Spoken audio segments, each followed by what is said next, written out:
Hi guys, कैसे हैं आप लोग। मैं आपके सामने रंजीत सर फिर से लेके एक धमकदार टॉपिक उपस्थित हुए हैं जिससे का नाम है पार्ट ऑफ स्पीच। ग्रामर को सजाने और काम करने के सजेशन में पार्ट ऑफ स्पीच को बेहतरीन तरीका से नाम लेते हैं और कहते हैं कि नज़ारे ना बदलो नज़ारे बदल जाते हैं। नज़ारे ना बदलो नज़ारे बदल जाते हैं। सोच के बदलो सितारे बदल जाते हैं। कश्तियाँ बदलने की ज़रूरत नहीं, दिशाओं को बदलो किस्मत तो अपने आप ही बदल जाते हैं। इसी के साथ लेके हम आपके साथ उपस्थित हुए हैं पार्ट ऑफ स्पीच, जिसमें आपके ग्रामर का सबसे मुख्य अंग जहां से ग्रामर की शुरुआत बोलचाल में इसको विभिन्न प्रकार से प्रयोग किया जाता है और इसको कहा जाए तो समझने सुलझाने के लिए ज्यादा करके पार्ट ऑफ स्पीच यानी ग्रामर का एक भाग है जो लिया गया है। चलिए मैं आपके सामने डिफिनीशन दिखाता हूं कि देखिए, सबसे पहले मेरा चैनल का नाम लिख लीजिए कि Champaran study online classes. Champaran study online classes जिसका नाम है, उसी में पढ़ाना है टॉपिक नाम part of speech. Definition, all the English grammar divided into 8 part. जो डिवाइडेड इंटू 8 पार्ट है, ये जो divided into 8 part according to sentence, देख लीजिए, according to sentence is called part of speech. यानी वाक्यों में शब्दों को ग्रामर के अनुसार 8 भागों में बांटा गया है। देखिए, सबसे मुख्य भाग ये बात है कि 8 भागों में किसी भी तरह के कार्य करने के लिए हमको उसको अलग अलग भाग में बांटते हैं ना, तो वही कहा गया कि all the English grammar divided into 8 part according to sentence is called part of speech. वाक्यों में शब्दों को ग्रामर के अनुसार समझने अनुसार 8 भागों में बांटा गया है, उसे पार्ट ऑफ स्पीच कहते हैं। पार्ट ऑफ स्पीच कहते हैं। उसके बाद आपके से कुछ टाइप होते हैं जो आपके सामने रखा गया है। देखिए, part of speech, there are 8 part of speech. एक में noun, pronoun, verb, adverb, adjective, conjunction, preposition, interjection. देखिए, इसमें कहने की बात यह है कि प्रीपोजिशन ऊपर होनी चाहिए और कंजंक्शन नीचे। इसके लिए चलो कोई बात नहीं, बट 8 पार्ट में डिवाइड किया गया, इसको अलग अलग नाम लिख दिया गया है, जिसको मैं फिर से अगेन एक बार और आपको सुना रहा हूं। नाउन संज्ञा, प्रोनाउन सर्वनाम, वर्ब क्रिया, एडवर्ब क्रिया विशेषण, एडजेक्टिव विशेषण, कंजंक्शन समुच्चय बोधक, प्रीपोजिशन संबंध बोधक, इंटरजेक्शन विस्मयादि बोधक। पूरी ग्रामर में अगर देखा जाए तो पार्ट ऑफ स्पीच 8 प्रकार के होते हैं, जिसमें पहला का नाम noun, pronoun, verb, adverb, adjective, conjunction, preposition, interjection. इस प्रकार के जो है पार्ट ऑफ स्पीच है। और नाउन को हिंदी में संज्ञा कहते हैं, जो भी आपको पता ही है, नाउन में संज्ञा होता है। प्रोनाउन सर्वनाम और वर्ब क्रिया, एडवर्ब क्रिया विशेषण, एडजेक्टिव विशेषण, कंजंक्शन समुच्चय बोधक, प्रीपोजिशन संबंधवाचक, विस्मयादि बोधक, इंटरजेक्शन। देखिए, सबसे खतरनाक इसमें प्रीपोजिशन की बात है, जो दोनों को मिलने क्या करता है, संबंध को जोड़ देता है, और जोड़ने वाले प्रीपोजिशन का उपयोग किया जाता है। समझ रहे हैं ना। तो इसके लेके मैं आपके सामने प्रस्तुत अभी कर रहे हैं। ये देखिए, नाउन है क्या, और नाउन के बारे में विशेष जानेंगे। उसके बाद नाउन को ट्रिक के साथ भी आपको बताया जाएगा कि आप सिर्फ देख के बता सकते हैं कि नाउन है या क्या है, सिर्फ देख के। और उसी देखने के बारे में पहले आपको नाउन का डिफिनीशन कंप्लीट करते हैं, उसके बाद इसको पूरा जितना आपको पार्ट है उसको कंप्लीट कर देते हैं। उसके बाद नाउन का ट्रिक बताएंगे कि हाँ, कैसे उसको जो है अपने शॉर्ट कर सकते हैं और कैसे जो है उसको आप पहचान कर सकते हैं। सिर्फ देख के बता दीजिएगा, नाउन को देख के बता दीजिए कि हाँ, ये नाउन है कि नहीं है या प्रोनाउन है। ऐसे कुछ बात नहीं, सिर्फ आपको नाउन पहचान करने के बिल्कुल साधारण शॉर्ट तरीका में समझाया जाएगा। एक बार इसको नोट करेंगे। ध्यान से देख लेंगे एक बार में। फिर एक बार और हम आपके सामने कर रहे हैं जिसका नाम है noun, pronoun, verb, adverb, adjective, conjunction, preposition, interjection. देखिए इंटरजेक्शन,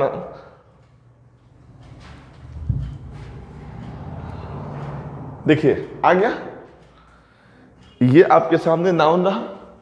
और नाउन में कुछ ऐसे में विशेष चीज तो है नहीं, बिल्कुल साधारण तरीका में नाउन लिखा गया। बिल्कुल समझ जाइए कि आपको एक बार देखने की जरूरत है, नजर को ध्यान अंदाजा ना कीजिएगा, आप लोग सिर्फ इस नाउन के बारे में देखिएगा।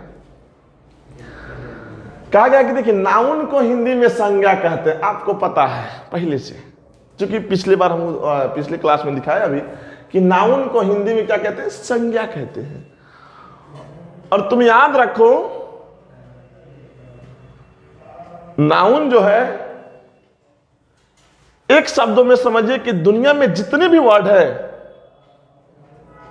दुनिया में जितने भी वर्ड है या दुनिया में जो भी वस्तुएं हैं, जो भी चीजें हैं, वो सब का सब नाउन है। चाहे वो किसी प्रकार की व्यक्ति हो, वस्तु हो, देखिए पर्सन हो, प्लेस, थिंग। मेरे कहने का सेंस ये है कि दुनिया में कोई ऐसा चीज नहीं है जो नाउन नहीं है। दुनिया की हर चीज ही नाउन है, ठीक है। जब दुनिया के हर चीज नाउन है तो देखिए वॉच, बोट, पेन, मेरा बॉडी, और ये चेयर, पोडियम, डेस्क, बेंच, जो भी आपको देखने के देख सकते हैं, फील कर सकते हैं, टच कर सकते हैं, वो सब का सब नाउन है। उसी प्रकार से नाउन में कहा गया है कि noun is the name of person, a noun is the name of person, place और thing is called noun. Is called noun यानी किसी भी व्यक्ति, वस्तु अथवा जानवर के नाम को, देखिए इसमें प्लेस भी आ सकता है। जैसे मान लीजिए कि हमको पटना जाना है, तो पटना तो जाइबे करेंगे। अब पटना क्या है, एक स्थान है। अब पटना में तो जन्मे करते हैं पटा लोगे, वही ना चलता है पटना के बारे में। जो पटना में चलता है कि हाँ पटना में जाके पटा लोगे, यही कहानी पटना की है। पटना भी एक स्थान है। और कहा है कि noun is the name of person, place और थिंग इज कॉल्ड नाउन। किसी व्यक्ति, वस्तु, स्थान, जानवरों के नाम को नाउन कहते हैं। जैसे समझ जाए कि राम एक व्यक्ति होता है, राम भी एक व्यक्ति होता है। और ये टाइगर, और टाइगर भी क्या होता है, एक जानवर का नाम है, पता है ना आपको। लायन भी एक जानवर है। इंडिया, भारत जिसमें हम लोग रहते हैं, बहुत शान की बात है कि हमारे इंडिया इसमें लिखा हुआ है, इंडिया में हम लोग रहते हैं। और ये रहा बुक, बुक का मतलब किताब जिसको हम लोग पढ़ते हैं। उसके बाद है पटना, ये जो है आपको नाउन के एग्जाम्पल बेहतरीन, इससे भी आसान तरीका में मैं आपके इसी वीडियो के माध्यम से बताऊंगा। नाउन एकदम बिल्कुल शॉर्ट तरीका से नोट करना, नोट कर लीजिए इसको।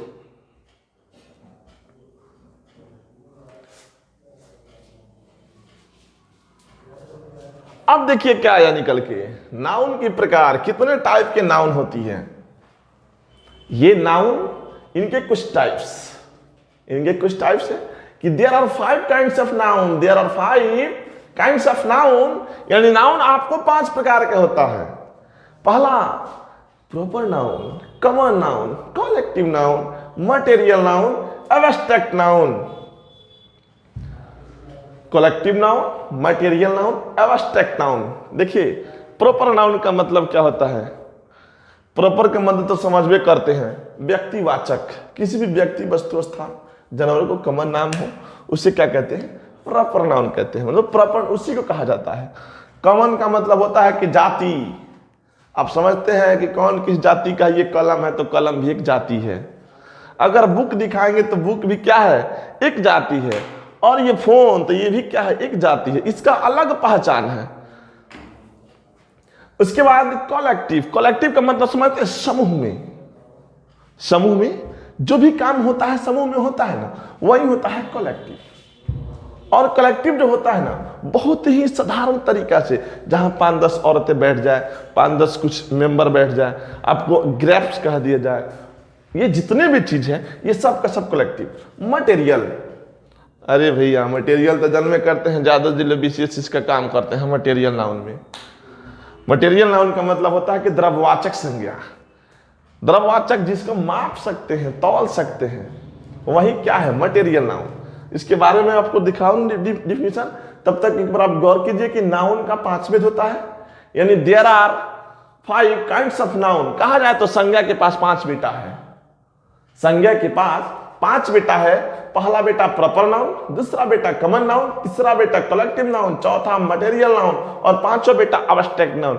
बेचारा सबसे छोटा है, सबसे बड़ा तो प्रॉपर है, उसके बाद कॉमन है, कलेक्टिव, उसके बाद मटेरियल, एब्स्ट्रैक्ट। यानी क्या तो सबसे बड़ा का वैल्यू नहीं तो सबसे लास्ट वाला का वैल्यू देखा जाता है। देखा जाए तो ऐसे नाउन का 5 भेद होता है। देखिए अब आया सामने आपके निकाल के प्रॉपर नाउन। प्रॉपर नाउन जो है आपके सामने प्रस्ताव रखा गया है कि प्रॉपर नाउन कहते किसको है। द पार्टिकुलर, देखिए सेम बात है आपको, पार्टिकुलर वाला, पार्टिकुलर नेम इज नाम ऑफ पर्सन, प्लेस, एनिमल और thing is called proper noun. Particular name, तो जो भी पार्टिकुलर नेम होगा सबका सब क्या होगा, ये पर्सन प्लेस जो भी होगा ये सब पार्टिकुलर। देखिए राम, राम सब किसी को नाम कभी नहीं मिलता है। राम जो है आपको सब किसी के सामने राम मिलता ही नहीं है। मुंबई हर जगह नहीं मिलती, मुंबई भी हर जगह नहीं मिलती, इसलिए मुंबई भी एक क्या है प्रॉपर जगह है जिससे हम लोग घूमे टूरिस्ट वगैरह के लिए जाते हैं टूरिज्म में। और ये भैया राम, राम तो सबके नाम नहीं है ना राम, इसलिए आपको ये सब प्रॉपर नाउन है। यानी particular name of person, place, animal और thing is called proper noun. Ram, Mumbai, etc। Okay, आगे देखेंगे, नोट करते चलेंगे इसको। Proper noun, common noun. A noun is the common name, a noun is the common name is called common noun. Dog, city, book, etc। यानी common नाम है, ये common नाम है तो इसका नाम क्या हो जाएगा common noun. A noun is the common name is called common noun. A noun is the name of, A noun is the common name is called common noun. ये हमारा जो है आपको जातिवाचक, इसको कहते हैं जातिवाचक। देख जातिवाचक संज्ञा जो होता है कि इसमें जातीय श्रेणी का बोध होता है। जातिवाचक संज्ञा का प्रोसेस होता है कि जिसे जातीय श्रेणी का बोध हो उसे क्या कहते हैं कॉमन नाउन कहते हैं, यानी जातिवाचक संज्ञा कहते हैं। जैसे मान लीजिए कि डॉग, कुत्ता भी एक जाति है। City, book. अगर आपसे कहा जाए कि काऊ, क्या सर काऊ नहीं हो सकता? बिल्कुल हो सकता है। अगर आपसे कहा जाए कि, अगर कहा जाए कि टाउन, बिल्कुल हो सकता है। अगर कोई आपसे कहता है कि सर प्लेस, बिल्कुल हो सकता है। लेकिन इसमें सब में कॉमन होनी चाहिए। यदि कॉमन रहता है तो आप वहीं पे समझ से कह सकते हैं कि ये कॉमन नाउन है। ओके, नोट करेंगे इसको।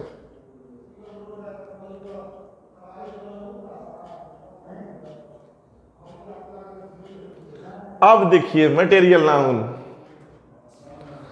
मटेरियल नाउन जो है, a material noun is the weight is called, जिसको मापा जाता है, जिसको मापा। देखिए मापने की बहुत सी मापदंडे होते हैं।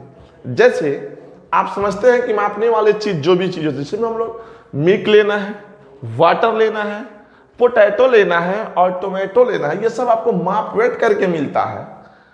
मापते हैं और वेट करते हैं। तो इसमें देखिए कह रहे हैं कि a material noun is the weight is called material noun, जिसको मापा या तौला जाए। मापने तौलने वाले को सिर्फ मटेरियल नाउन कहते हैं। जैसे आपको कह देते हैं milk, milk, water, potato, tomato, etc। ये जितने भी चीज है आपको मटेरियल नाउन है। ठीक है। उसके बाद समझेंगे कलेक्टिव नाउन। कलेक्टिव का मतलब होता है कि समूहवाचक, यानी आपको समूह वाला,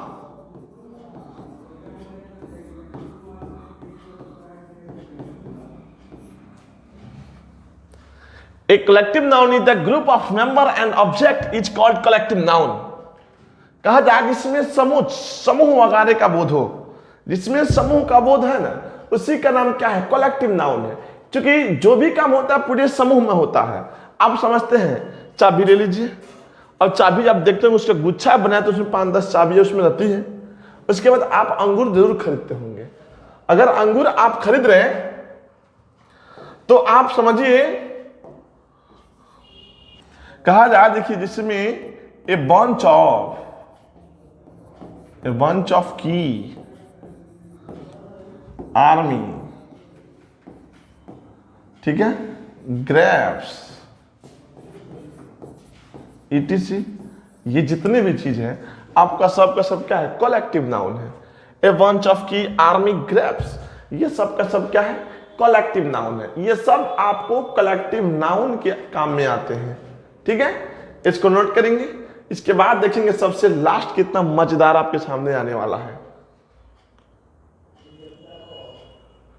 समझेंगे इसके बारे में। कहा जाता है जो भी कसमें खाई है तूने, जीवन भी ऐसे गुजारा, क्या तुम्हें याद है, क्या तुम्हें याद है, जो भी कसमें खाई है तूने, जीवन भी ऐसे गुजारा, क्या तुम्हें याद है, हाँ मुझे याद है, हाँ मुझे याद है। चलिए आपके सामने एब्स्ट्रैक्ट नाउन, आपको पता है कि कितना कह रहा है कि the noun which is not see and touch and only can feel. अरे जिसको देखेंगे नहीं, छुएंगे नहीं, खाली फील करेंगे, यानी फील करेंगे, उसे क्या कहते हैं? एब्स्ट्रैक्ट नाउन कहते हैं। The noun which is not see and touch, जिसको देखे और छुए नहीं जा सकते हैं और सिर्फ कहते हैं कि हाँ फील करेंगे, फील करेंगे, तो उसे क्या कहते हैं? एब्स्ट्रैक्ट नाउन कहते हैं। जैसे मान लिया कि लव, ब्यूटीफुल, हैंडसम। अगर कोई कह दे कि ऑनेस्ट, देखिए ये जो भी काम है ना, वही हाल है कि क्या तुम्हें याद है, इसको हम लोग देखिए लव को सिर्फ फील करते हैं, और ब्यूटीफुल भी कहते हैं, वाह कितना सुंदर है, हैंडसम, बहुत हैंडसम है। और ये जो भी चीजें है ना, ये सब का सब आपको एब्स्ट्रैक्ट नाउन है। जैसे आप जानते हैं ऑनेस्ट, ईमानदारी, आप देखते नहीं है, बस फील करते हैं कि लड़का ईमानदार जरूर होगा, या ये आदमी जरूर ईमानदार होगा। तो जितने भी काम होती हैं सब का सब आपको फील करने वाली जगह पे काम होता है। यही काम है एब्स्ट्रैक्ट नाउन पे। चलिए इसको नोट कीजिए। उसके बाद आपके लिए हम बताते हैं और इसके ट्रिक, कुछ साधारण ट्रिक जिससे आपको ऐसे याद रहेगा।